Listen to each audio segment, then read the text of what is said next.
that's what we're here for, to be fathers to those children, and also for the children that don't know their dad, which is their Heavenly Father, get them to know them. So many children grow up without fathers nowadays. They have fathers, but they don't know them. So I love to listen to a sermon on that last verse someday about what that all means.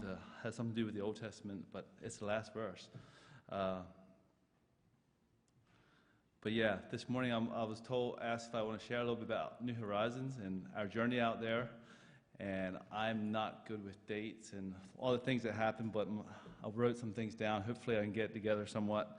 But yeah, this morning I just want to recognize, also this morning I thought about my brother Merv. I see his wife is here this morning, Merv Byler. I think he's out there right now. I'm not sure what he's doing at this time, but I did text him this morning and just say Happy Father's Day to him. He didn't respond. But just the journey that he's on out there and going into hard places in prison, and these men that have children, they don't know them. And that's what we're here for, to bring Christ into that picture somehow. I don't know how that looks, but a bunch of different ways.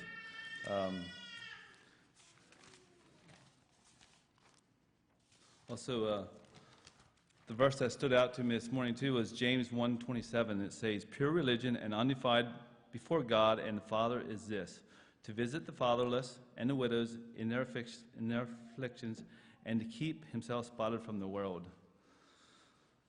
And I was like, what is fatherless? Obviously, it's children that don't know their dad, their earthly dad, but it's also grown men that don't know their Heavenly Father. And us as Christians, I think it's our duty, our job to make that connection.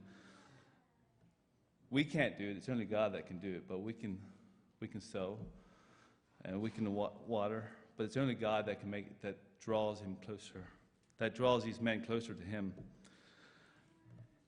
And in a fallen world, all these men don't know their children. And why does this cycle keep happening? I don't know.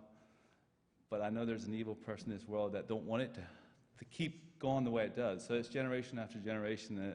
Is it a curse? I don't know. But all over this world, we see it. For myself, I didn't have a real good relationship with my dad. He never did anything to me. But as far as our relationship, we had a relationship, but it wasn't deep. But to this day, I still know him. He knows me. He's getting older, and his memory is not quite as good as it was. I think last Sunday I went to visit him, and he asked me what I was doing this morning, where I was working, and it was Sunday afternoon. But hey, I love my dad. He loves me. And I think before I went out to New Horizons, it was the first time I ever gave my dad a hug, and it was a little awkward for him. But I'm still his son. So anyway, this morning, yeah, that was just an opening statement there. I guess I just want to share our journey that my wife and I had going out to New Horizons, which is in Colorado. And I think most of you know me here this morning, my wife and I. We served out in New Horizons, I guess it's been 3 years, 8 months, 9 months, something like that. And we just recently moved back 2 months ago. So the start of our journey was before we ever went out to Colorado. It was a trip to Africa. We went there for 3 weeks, my wife and I, and with some other younger people. It was through Gospel Express.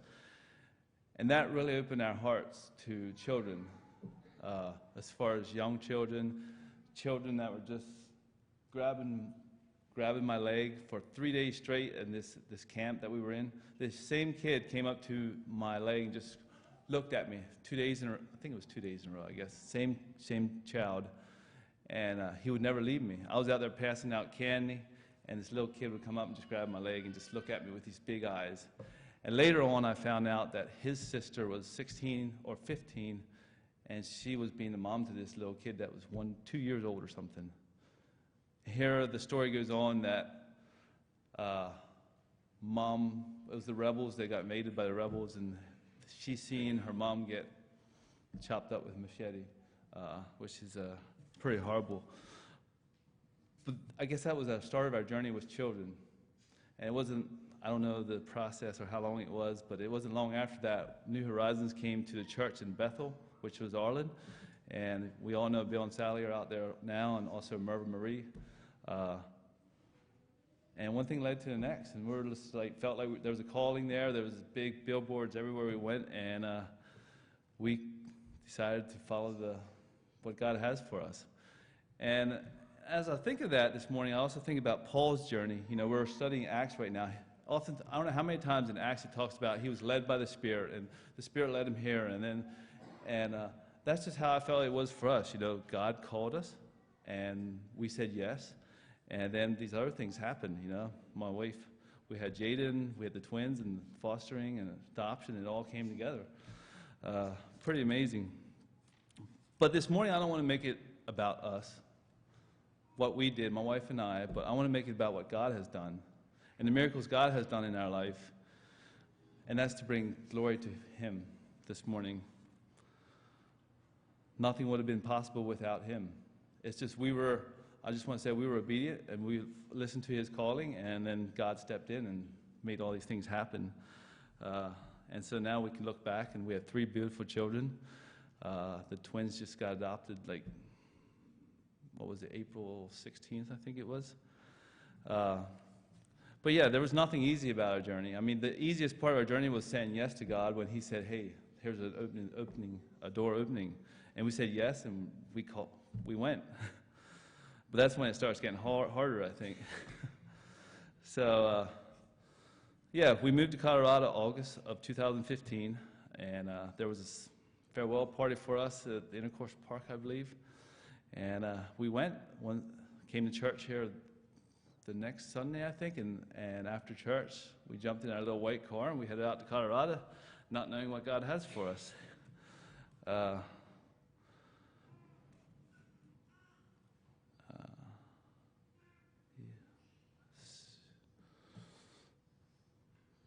There was something that was in my mind, I just lost it.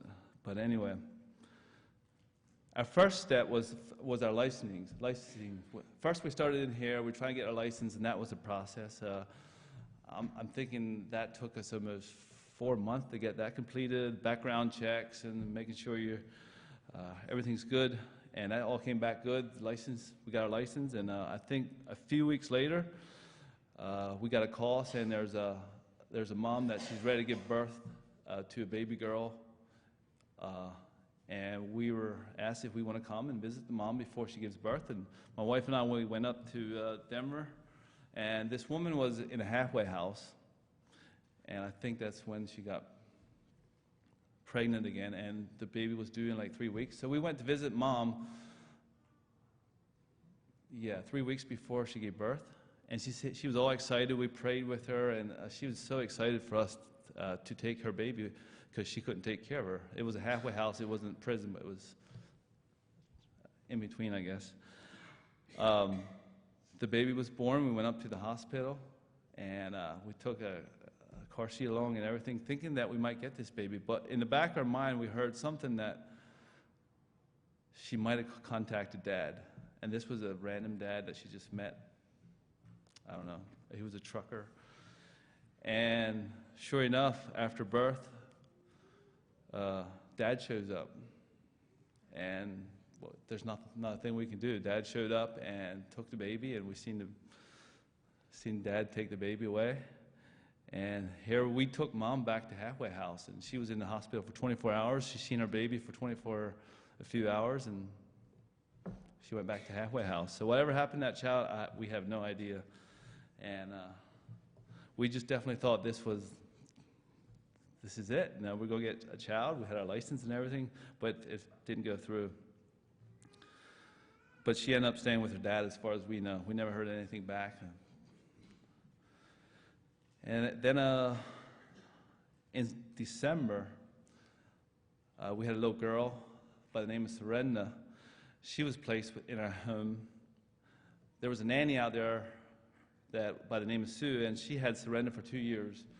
And it didn't look too good for her being reunited with her mom, because some things Mom was involved with, and they asked us if we want to take care of it, and we said yes. She was placed in a home in December. We had her for 3 months. And, of course, Mom starts getting cold feet once you start hearing that it's not looking the best for her. And she sees there's a connection because we had a visit with Mom at that point. Anyway, things went the way they did, and she went back to her mom, and it wasn't even, it was hard, but like the hardest part was seeing her, that we're giving up Serena. We were at Mom's house, not with her biological dad, and all she did was just cling to me. Serena, she just clung to me, and she knew what was going on, because we were going up there visiting her mom, and since then I think she's with somebody else, or a cousin or something, I'm not sure.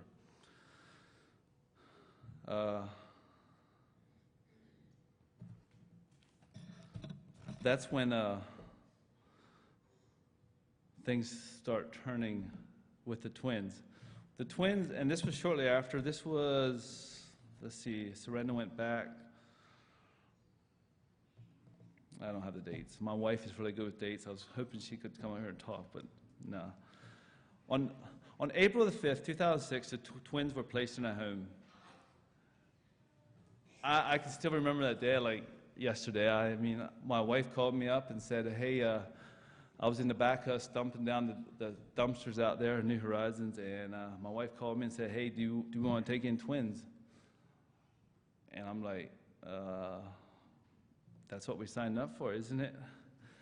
And I think at that point I was getting excited, because we were like, these are actually children. They're 10 days old at that point, and they want us to pick them up within an hour.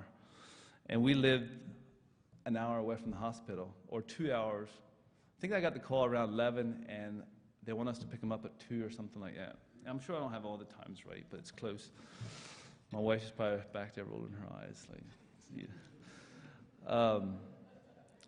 20 minutes later, we got a call and saying, don't worry about it after all, that they found another family within the county. This was like 45 minutes away, and they're going to take him. And of course, we were thinking, well, it's not meant to be. I guess not. They're not going to be staying with us. So those 20 minutes are like ups, you know. And I think a half an hour went by, and then we got called back and said they want us to place the twins with us after all. And of course, I was excited. I was a little let down after 20 minutes. Of course, you always say, well, it wasn't meant to be, you know. But of course, we wanted to have the children placed in our home, because that's what we went out there for. Half an hour later or whatever, I said, we got the call I was talking about, and said, hey, they want us to place the twins with us after all, and they want us to pick them up within an hour, hour and a half, or something like that. And we said, there's no way, it's impossible. We don't even have a crib. I think we don't even have a crib. And we just started gathering stuff. I went and got 2 cribs and some clothes and no idea what to get, you know. We're married 7 years and never had children, so what do we know about children? But anyway, they never did. She said, we can't pick them up at that time. To this day, we kind of wish we would have went to the hospital and picked them up, but we weren't ready. So our caseworker ended up bringing the twins from the hospital to our house, and they never showed up till 6 o'clock that evening, thinking they were going to be there at 4, 5, and we were like, until we actually see them, because there's so many things that we went through with children and different children we heard out in New Horizons, that until you actually see them, or actually till they're actually adopted, you just don't believe it in your head, because all the stories you hear with moms and children out in New Horizons there. They did arrive at 6 o'clock, and they were in their car seats, 2 little tiny kids, and I'm wishing I would have brought, I had a video of all the twins the first day we had them and up until their adoption day, but I was thinking it's going to take too much time, so I didn't bring it. And we're there signing papers after papers after papers, and these children are, the twins, I don't know, 6 pounds, 1 ounce, and 6 pounds, 5 ounces, I think.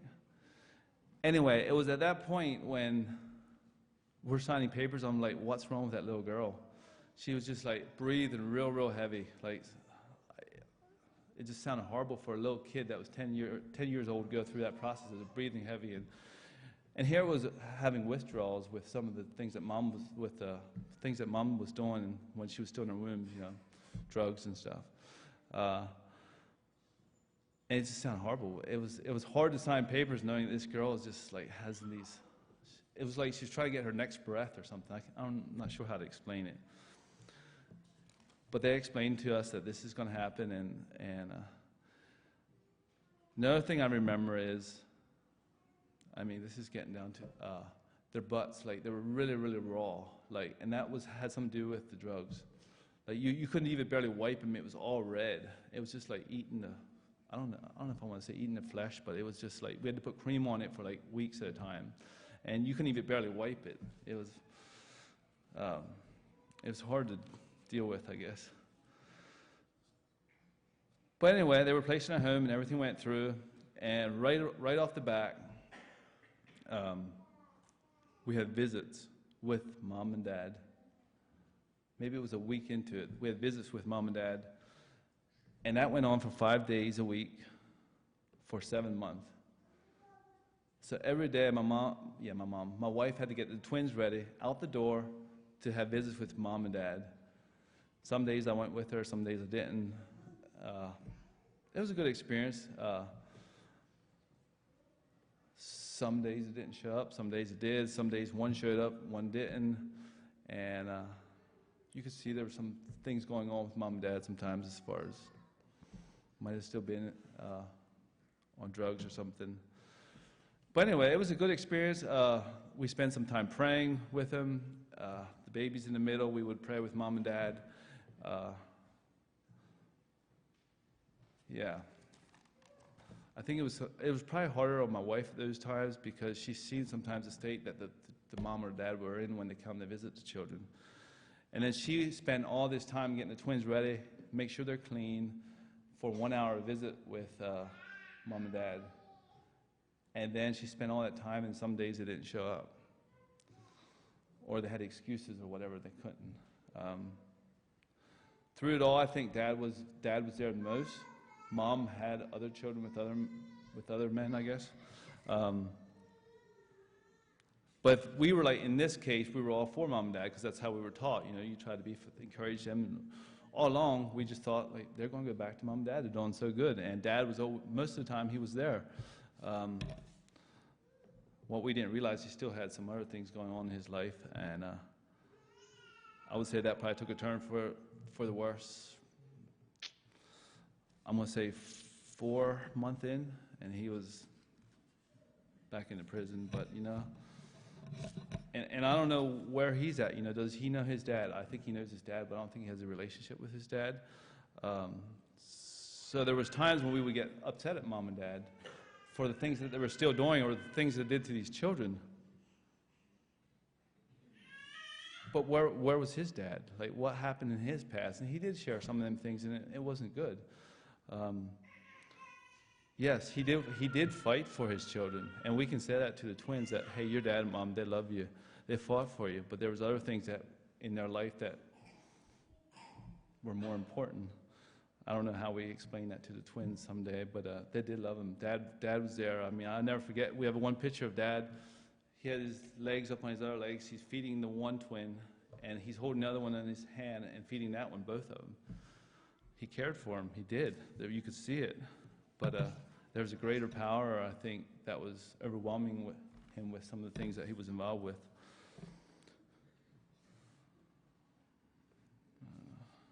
But yeah, 5 days a week for 7 months was really hard on my wife.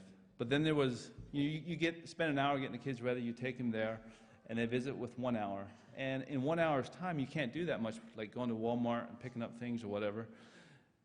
And then you bring the kids home, and right in the middle of your day, and that takes up 3-4 hours of your day, even though it's just 1 hour of visits. But we did the best we could. I don't think we ever skipped a day, and they recommend us always be on time and never skip. And we did that. And there were the kids. We always brought the kids clean. Thank you to my wife for doing that. And there was never, between us and the parents, there was never a moment where they were felt threatened, I don't think. I do remember one day in court, mom saying that she wants John and Ruth to have the twins. That was without her husband there at that time, I guess. But anyway, she said that, and to this day, I'll never forget it. I mean, and because she's seen what we were doing with the twins, I think, taking care of them. But anyway, it was good. And then within, I don't know, a month or two down the road, they have older sisters that are 15 and 17 right now, Diamond and Janae. And they came to church with every Sunday. And after they missed some Sundays, they were also placed in another foster home, their older sisters, half-sisters. And they would come to church and play with the twins, and we would invite them home after lunch some days to be with the twins, or we invite them to our house on their birthdays and Christmas, and they always came and never said no. And to this day, those two sisters, they want to come and visit us here in Pennsylvania. And I think we'll allow that.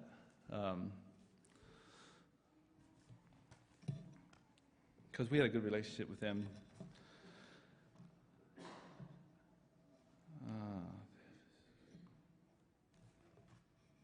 And then I have down, the last visit with Bio Mom was at 9-month-old.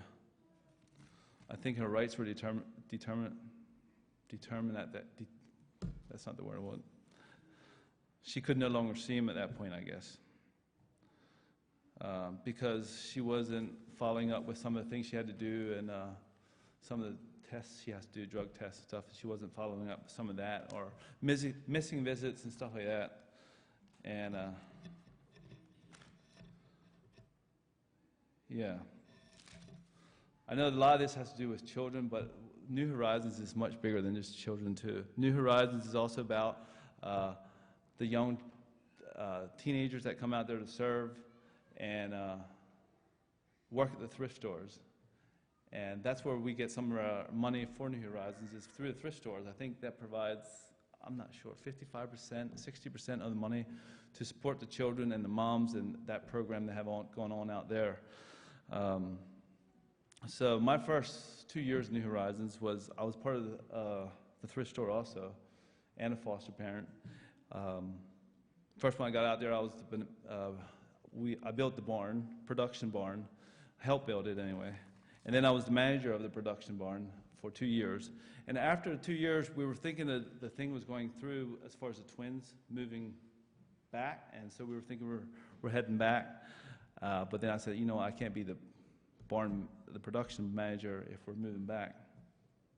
So they were building a new thrift store, and I helped with that, and the whole process just took long with the adoption. So I helped build that, and thinking we're going to be moving back shortly after that, and it still didn't happen. And then I went from got my CDL, then I started trucking for New Horizons, doing the truck runs, which I think nowadays they almost have 5 runs a week. They go to Vail, Breckenridge, and all these places to get other thrift stores that they have an overabundance of stuff, and we haul it back to our thrift store and go through it, and we sell it, and provide money for the moms, children's, and prison ministry, which is what Merv is involved with. So I think at this point they have 3 chaplains and also 1 woman 4 chaplains, and she goes in twice a week or something to a women's prison. And while I was out there, I also was involved with Bible study in a prison, which was twice a month on a Friday night. And here again, just seeing all these, I remember one evening sitting down and telling these prisoners, let's just have a popcorn testimony. And it was like 15 of them, they all share like 5 minutes or less than that. It's just hearing some of their past, and it just blows your mind, and not a good relationship with their father and this and that, and but they were all Christians.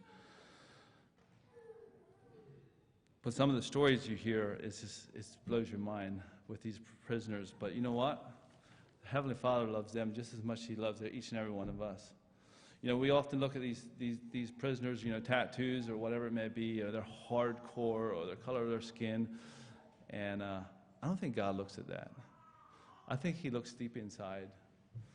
I really do. My past hasn't always been perfect, but I know my Heavenly Father, He loves and cares about me. Had the twins for 16 months, and at that point, Jaden was born on April the 9th, 2017. That's our first child, and being married 7 years or whatever, point I forget. 7 years, never had children before the twins. And we said yes, because they had asked us about adopting twins, and we said yes. And that's when my wife got pregnant. Miracle in itself, right? Children are miracles. Just how that all works with the husband and wife and the baby. That's a miracle. We sometimes think we want to see miracles, we want to see healing, we want to see this. But man, a child in itself is a miracle, how that all works, you know. You dig into it, it really is. Only God can do that. Nothing we can do ourselves. But yeah, the journey has not been easy. We have been stretched beyond what we could do on our own strength, but through it, God is showing us what laying down our lives for others is all about, and to depend on His daily wisdom and strength to raise these children to be warriors for His kingdom. Were we stretched? Yeah, we were stretched in many ways, and things always looked a little bit greener on the other side of the fence. Yeah, but through it all, you hear comments from your son or something like one of the twins, you know, they want you to lay down with him in bed for a few minutes or whatever, and you just want to go to bed because you're tired. And then your son says to you, "Daddy, I love you." That melts your heart, don't it? So, Psalms 82:3, defend the poor and the fatherless, do justice to the affliction and needy. We're all called to make a difference. Are you willing to get out of your comfort zone and say yes to whenever God is calling you? And I'm not saying that everybody needs to go in foster care or whatever. There's so many different ways, but sometimes just listening to that small voice, what God has for you. So, was that a bell for 20 minutes?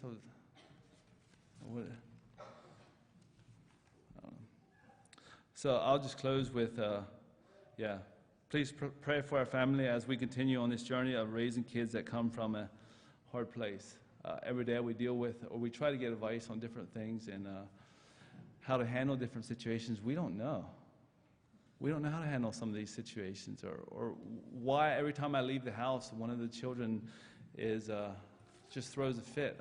Is it something I did? Is it bad parenting? I don't know, but we try to do our best, and God take care of the rest, right?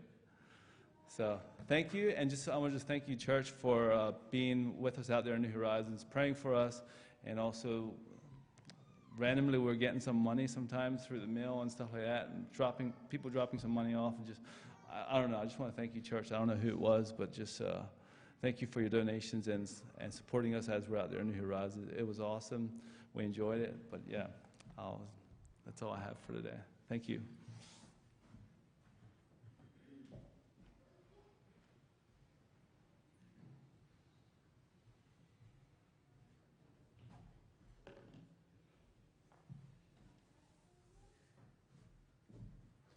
All right, I'll just share a few minutes. This won't take real long, but I just kind of wanted to share a little bit about Guy's Passion. It's something that has impacted my life for sure. I went there as a camper when I was 16, 17, and 18, and definitely some monumental times in my life happened there.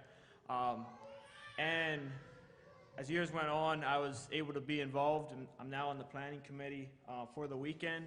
So I just wanted to keep you guys in the loop, I guess, is the purpose of this, and kind of a little bit of our mission and our vision for the weekend. It's for guys, youth guys. We dropped the age to 15 this year instead of 16. So it's for guys 15 and older. Mainly single guys. So I'm going to just flip through a few slides here, and then have a few things to share. So our vision, like it says, is just developing passion for Christ in the youth in our Anabaptist communities. And that's something I get really excited about, just having young guys experience Christ in a real way, like really feeling God's love and knowing who Christ is. And it's helping young men experience the gospel of Jesus Christ in an exciting and real way, bringing them to a realization of his will for their lives, empowering them to be equipped by God through the Holy Spirit to live a victorious Christian life, and empowering them to disciple others. And that really kind of runs through our focus of the weekend and kind of the progression we take them through. We start kind of with their personal relationship with Christ, and then by the end of the weekend, we want to be able to kind of send them out and take what they learned to impact people around them. So that's our goal, and that's our vision for the weekend.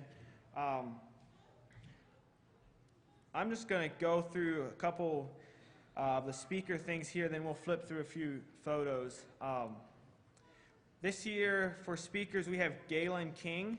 He's from Bethel, Pennsylvania. He goes to Juniata Christian Church, which is Matt Glick's church. Maybe I should say who's all on the planning committee, but it's Matt Glick, which would be Dave Glick's Matt, married to Sari Esch. I'm sure a lot of you guys know who they are.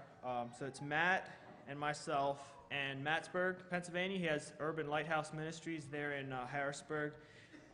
He's kind of an advisor for us, an elder advisor. And so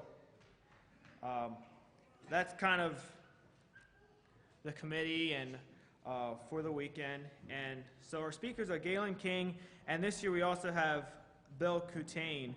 I don't know Bill personally, but he's I think a native from Grenada. I'm really excited about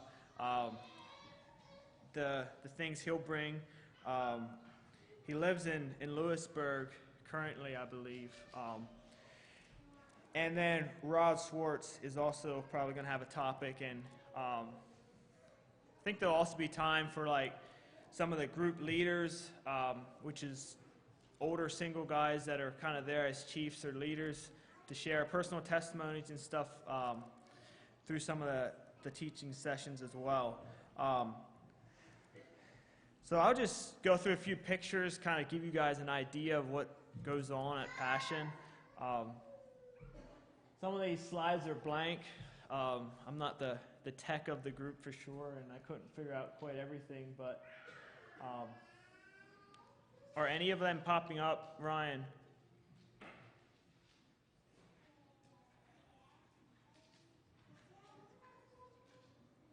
I think like the first four were not working correctly. Here's one. This is just an icebreaker coming into camp. One of the first activities we do, just get guys used to each other and kind of connecting with their group. All the guys are split up into tent groups of about five guys with a leader in each group.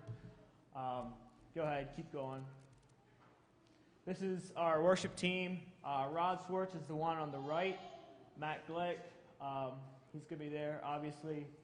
The other fellow on the keyboard is not going to be there this year. I think we'll have Omer's Jeremy there on the keyboard this year. So excited about that. So we have a worship time and some teaching sessions. Keep going. That was a teaching session. This is a breakup group. That happens after every session. Each tent group goes out and discusses the session, and then we go from there. Some of the activities, we get pretty strenuous with activities. I'm going to be the activity director this year, and I'm really excited about that. We like to push guys pretty hard with getting activities done and working together. Right here, this is a wall. Everyone had to get up over the wall, and once you were up over, you couldn't come down and help from the ground again. So you can keep going, Ryan. This, I think, is the last guy. I have to figure out creative ways to get him up because the people that have gone over again can't help. All right, you can keep going.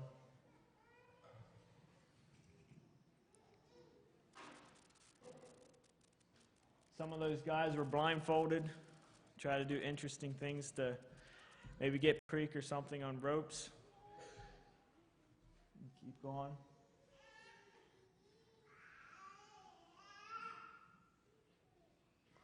That's a group, I think that was 2 years ago.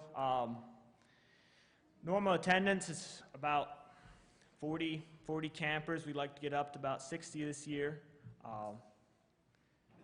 But yeah, that would be campers and group leaders there in that photo. All right, you can keep going. That's not coming through very nice, but this year it's been in Virginia in the past, but we're moving it up to Pennsylvania. A lot of us guys on the committee are from Pennsylvania now. It's in East Waterford, Pennsylvania, really close to Juniata, just a couple hours away. So yeah, that's a little bit of the weekend. It's going to start, it's August 14th to 18th, so it's Wednesday afternoon to a Sunday morning. Gives us about, I think, 4 days to really press in and have good stuff happen. Maybe just a little bit of my testimony from the weekends past. I know guys this age, guys my age even, we all go through stuff. Everyone goes through stuff in their lives, struggles in their life. And I just remember coming into Passion, at least the first couple years, as just kind of washed out and not really sure where to go, as facing some insecurities in my life.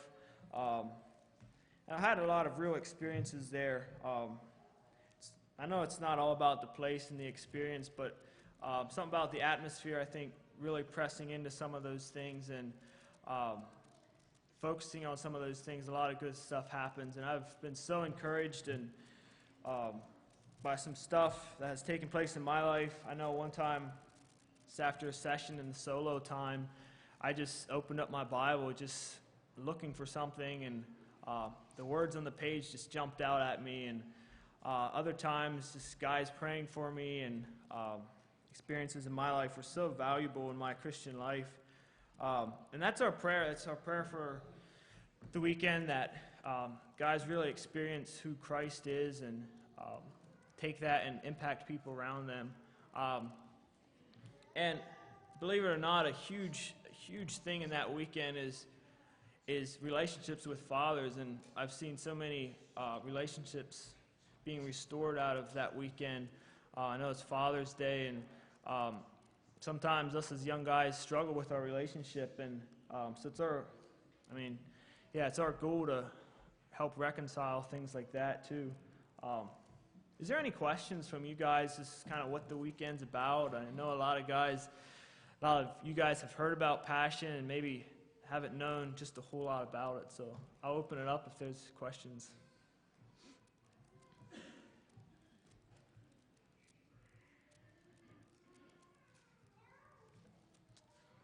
If not, I think that's all I have. So thanks for listening, and be in prayer for the weekend. We really want to not just rush into it and do it on our own strength, but we want to follow God's leading and how the weekend is run. We still have plenty of space for campers to come in, so if you're a guy thinking about it, go and sign up. It'll be worth it, I'm sure. So thanks for that.